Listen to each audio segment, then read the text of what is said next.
Normally কিন্তু দেখা যায় স্কিন রুটিনের ক্ষেত্রে কিংবা একটা হেলদি স্কিন কেয়ার করতে গেলে সর্বপ্রথম স্কিনের মেইন খাদ্য হিসেবে একটা ময়শ্চারাইজার ধরা হয়, কিন্তু আমরা আসলে জানি না যে অথেন্টিক প্রোডাক্টটা কোথায় পাবো। তাই আজকে এই ভিডিওতে আপনাদেরকে সঠিক সমাধান দিতে আমি নিয়ে এসেছি মরফি থেকে সেরাভির রেগুলার ইউজের জন্য ময়শ্চারাইজিং ক্রিম, যেটা টেক্সচারটা থাকবে একদম ক্রিম, যার জন্য কিন্তু এটা নর্মাল টু ড্রাই স্কিনের সবাই ব্যবহার করতে পারছেন।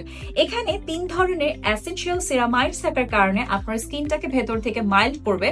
আপনার স্কিনে যদি কোনো ধরনের দাগ থেকে থাকে, সেটা লাল থেকে কালো বাদামি যে কোনো কালারের টেক্সচারের দাগকে কিন্তু ভেতর থেকে এটা রিডিউস করতে হেল্প করবে। যাদের স্কিন অনেক বেশি সেনসিটিভ এবং অনেক পাতলা, তাদের কিন্তু 100% একটা ভালো মানের অথেন্টিক ময়শ্চারাইজার ইউজ করতে হয়, এবং সেরাভির এই ময়শ্চারাইজারটা কিন্তু 100% ইউএসএ ভেরিয়েন্ট। এই প্রতিটা প্রোডাক্ট আমি নিজে ব্যবহার করছি, তাই আজকে মরফি থেকে আপনাদেরকে সাজেস্ট করে দিলাম।